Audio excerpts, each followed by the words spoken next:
We are live. Welcome to BAM Fight Club. I'm Colby. This is Fern. We are previewing UFC Fight Night Ortega versus Rodriguez, taking place tomorrow, July 16th, at the UBS Arena in Elmont, New York. Where the hell is this, Fern? I don't. All I know I'm is not familiar with this. 8 o'clock This in the place. morning for a fight. I don't know. It's gonna be a day drink kind of day. I don't know. You're gonna need a nap at noon or 1 or something. No, that's when the main card starts at 11, huh? Yeah, main card starts at 11. Prelims start at 8 a.m. Pacific. The main card will be taking place not only on ESPN Plus but also ABC. So you don't need any special subscription, I guess, in order to watch it there. Prelims, ESPN Plus, and Brian Ortega is taking on Yair Rodriguez for the main event. But we are gonna first talk about Lauren Murphy versus Miesha Tate, the opener for the main card. Actually, wait up. Before that, we're gonna shout out Zeke Flores making his professional fight. Showcasing tomorrow in a professional fight. Good luck to Zeke again. We're sponsoring Zeke, shouting him out. He'll shout us out. Follow him on Instagram. Support, buy any of his merch. I know his sister's making some things. Support some local boys, just like you're supporting us. All right. Tell a friend. Tell more friends. We see thousands. We're at like 3 million people reach now, and I'm like, come on, man. I know people look at our stuff, and I know you're liking cat and dog videos like us. Something. Yeah, hit the like, hit the subscribe button, and I don't know how local a lot of these viewers are. I know we get a lot of views out of Brazil and different parts of the world. So, but in any case, still give your support to especially on YouTube, up and coming fighters. Yes, like Fern just mentioned, and glad we could help sponsor him. And okay, so let's go ahead and get into the first fight. Fern, Lauren Murphy versus Miesha Tate. Murphy coming as a plus 180 underdog, Tate a negative 220 favorite. Go ahead and kick us off here, Fern. How do you see this matchup? Miesha Tate is trying to get back to title contention, essentially. She's already yelling out Shevchenko's name. I think, given her history of how she is very strategic, very skillful, knowledgeable, I'm still amazed that she beat Holly Holm.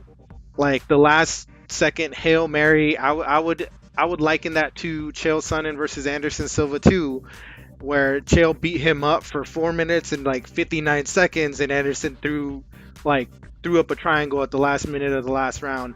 That's what Miesha Tate is capable of, and I think that she's hungry. She's coming back. She came out of retirement to try to come and cement her legacy, and against Lauren Murphy, who has had some decent showings in the past. Looking at Lauren Murphy's stats, they're about same size. Lauren Murphy, her last fight she lost to Shevchenko, but before that, she was on a 5-fight winning streak, and before that, her previous 2 losses were decisions. So she definitely knows how to hang.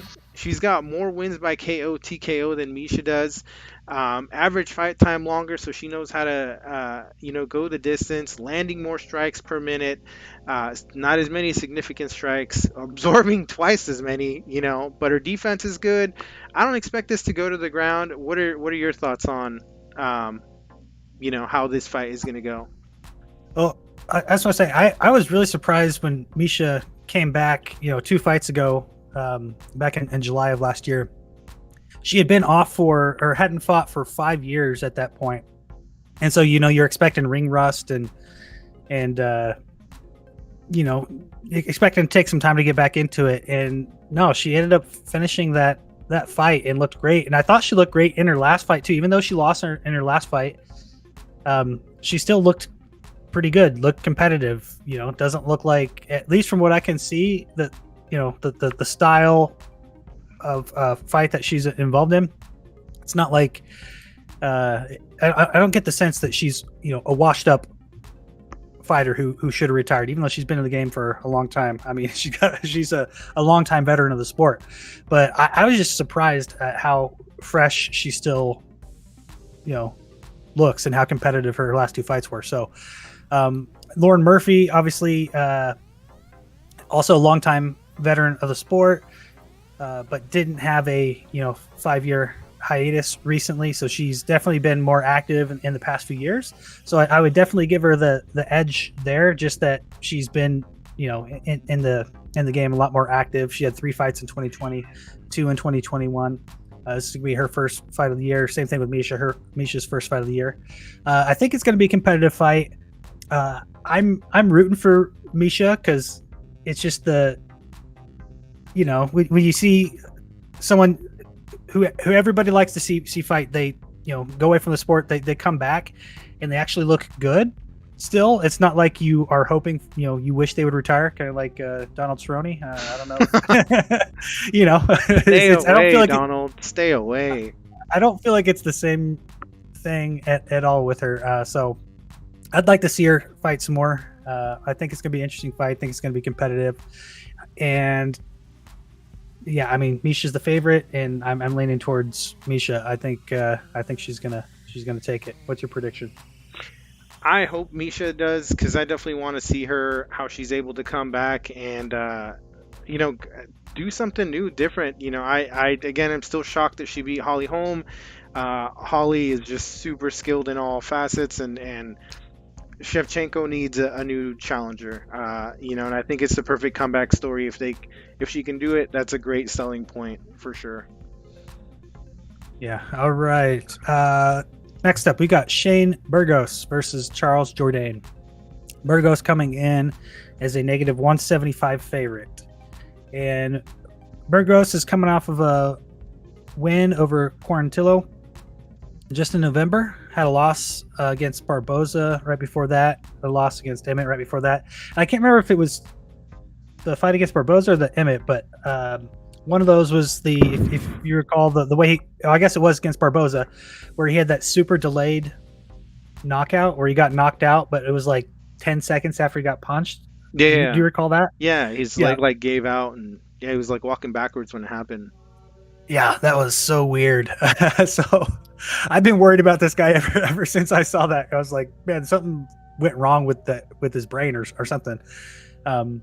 But he is coming off a win over Quarantillo, who's a great fighter. So I based on his last performance, I'd say no long-term damage that we can tell.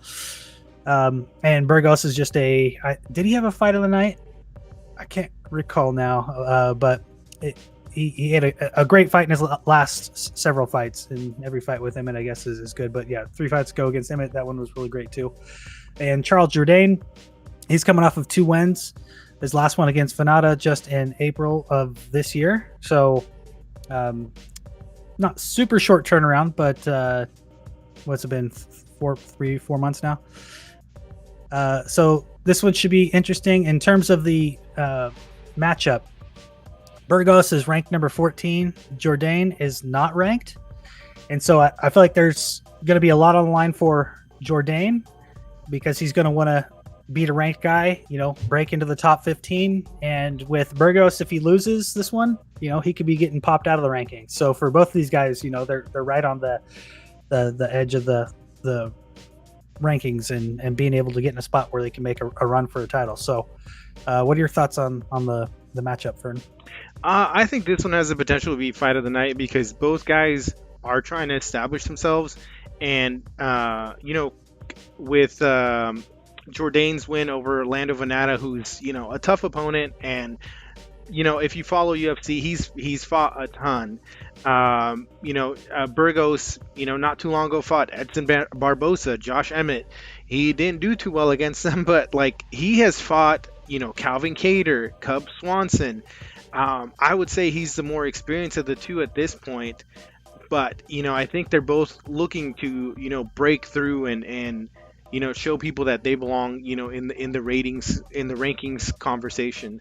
And with Burgos, I think that's what's helped him kind of be close to top 10 is even though he hasn't had that great a showing, he's fought those guys. Charles Jourdain hasn't yet. Well, Burgos has got a win over Cub Swanson, so it's not just that he fought. In some cases, he's got some wins over some notable people. Yeah, and but he, the people he lost are ranked highly. Josh Emmett looking to probably be, throwing his name out there in the title contention picture. Cater, is up there, and Barbosa always, a fan favorite to watch.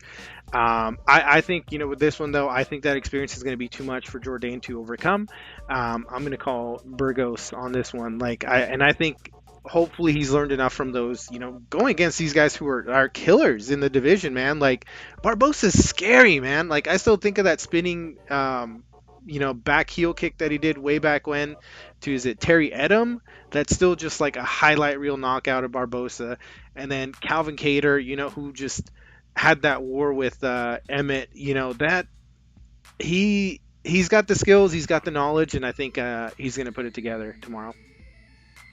Yeah, I think Burgos is going to come out on top too. I think that was one of my DraftKings pick. Was picking Burgos. So I guess we both agree on that. We both agree with the odds makers. Nothing too interesting, I guess, in the predictions there. We'll go on to the next one though, between Matt Schnell and can you say this name? Sounds like Samuderi. That's one word? He's like Prince. Like Samudarji. Okay, and shout out to Umudari. Phil. Phil says love Air Jourdain, but Burgos is 6-0 in UFC and has half a foot of reach on him. I'm going Shane. Burgos is 6-0 in the UFC. What was he talking about? Didn't he lose to Cater? Yeah, he lost to Edson Barbosa and Josh Emmett in his last 3 fights. Yeah, I don't know where you're getting your stats, Phil. Burgos has had 4, 5, 6, 7, 8, 9, 10 fights in the UFC, and he's lost 3 of those in the UFC. So, get off a sure dog. I guess they got bad info. I don't know where you're getting your info. Anyway, that's where I'm at, and it's showing. I don't know where it's coming from. Schnell is coming as a pretty big underdog, and let's see, in the last fight, Schnell lost to Royval in the first round, so it was pretty quick. Before they had a no contest, and his last win was January of 2021, so over a year and a half ago, he got a win over Nam. Whereas